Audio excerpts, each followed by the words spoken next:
welcome back to Green Pro. Today we're just going to go through a quick change that we've made to the interactive contracts section, where what we've done is basically moved a lot of information out of the word quotations and moved them into the interactive contract builder. And what this should do is basically remove the need for the quotation itself to be signed, because all the information the customer needs to sign off on is now built into the contract. This is going to streamline that process, particularly if you use our word quotations, but also even if you use things like the toolkit full proposals from another software, or even your own versions of the quotations. As long as the quotation contains the kit and the price, then everything else is in the contract and can be signed as an acceptance of all of it. So I'm just going to take you through the new questions because you'll see it looks a little bit different. So when you're in the proposal section of your project, you just need to click on the big contract button. Where will the contract be signed? So we're going to say on trade premises. Some of these questions you'll probably be used to. Will an external waste carrier be used? I'm going to say no. When you say no to this question, it will just put in your company name into the wording. So make sure that you are going to remove that waste. If you're going to say yes, then you need to type in who the waste carrier is. Will subcontractors be used? I'm going to say yes. The subcontractor that I added at project creation is already there for me, and I just get to select their activity. So I'm just going to say plumbing. You can add another subcontractor. So if you have multiple subcontractors in your R09, you can select them here. Or if they're a one-off or you haven't added them yet, you can just free type into that box to add them. And then you can type an activity or select one that we've already provided. Then you've got your rate for additional works. You might recognise this from our word quotations. So I'm going to say £500 daily, but there are hourly and weekly options there as well for any remedial works or any other works that you're doing outside of the installation itself. And then we have the estimated install start and end dates. Now we are aware that not everybody will know these dates, particularly at quotation stage where they used to live. As you get closer to contract signing, then you might be a little bit more aware of when you can actually start that work. But they are still estimated. We make sure that they say they're estimated. If you leave these blank, then in the PDF printout, it will just say TBC. So you can skip this part if you don't know. But for reference, I'm just going to put some dates in here. And then we get to the financial section. So this is a heat pump contract, so there are some bus questions. If you are in Scotland, for example, or you're not offering the bus, then you can just say no, and some of these questions will disappear. But I'm going to say yes for this. So total contract value, I'm just going to say is £10,000 and a VAT rate of 0%. Will credit be offered? Yes or no? That is an existing question that we've carried on from the old interactive contract builder. So I'm going to say no to this. And are you applying for a bus voucher? Yes. Bus voucher value is, of course, £7,500 currently.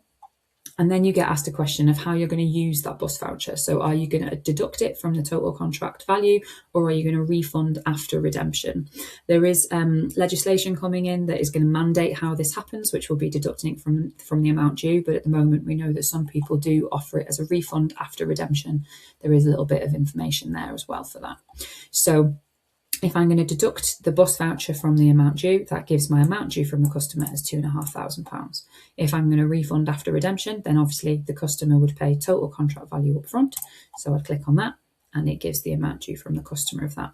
Now this matters when you make to add a payment schedule. So when you want to add a payment schedule, it gives you these questions. So we have put in what we would imagine are the three most common payment stages. So deposit, one advance payment, and balance. You can remove these if you just take balance on completion, or if you take more than one advance payment, you can add another row and type in what that is. But for now, I'll keep it as the three just to show you. So I put in my percentages to equal 100%, and it gives the total amount due based on this due from the customer. Now, if you were deducting from the amount due up front in terms of the bus voucher, obviously that only means that there's £2,500 due from the customer. So as it currently stands, we're taking too much from them. So we just need to go back in and adjust those percentages so that the amount that the customer is giving you equals, bad maths, equals 100%. So you got 25% of £2,500, then an additional 25, and then 50. And that is if you are deducting. Again, refund after redemption, it would be on the total contract value of £10,000. So once you're satisfied with that, you can add some due dates in. If you don't know these yet, that's okay. You can leave them blank, but you must communicate any payment timings to the customer when they're ready to sign, because they need to know at what time and what date these payments are due, because obviously that's all written into the contract wording in terms of late payments and so on. So do make sure that that is communicated. I'll leave these blank for now so you can see what it looks like on the PDF printout. And then we just go to next, and that's going to generate our contract for us. So while it's doing its thing, it shows you the modal that you're probably used to if you already use interactive contracts. So we have just save as it is, and it'll just generate as a PDF. Merge the contract with other PDFs. So for example, your full toolkit heat pump proposal document, which is also a PDF, or any other proposals from other softwares or your own. Or you can just combine it in what we call a signing envelope, if you're familiar with our sending for signing, and it will you can go through that stage and bundle all the documents together that you want to send. If you feel like you've made a mistake or you want to go back and correct anything, you can generate a new version of the contract here. So you can go back in, adjust dates, adjust prices, and so on and so forth, if you need to. So if we get out of that, you can see now it sits in the F13I row, so it's there.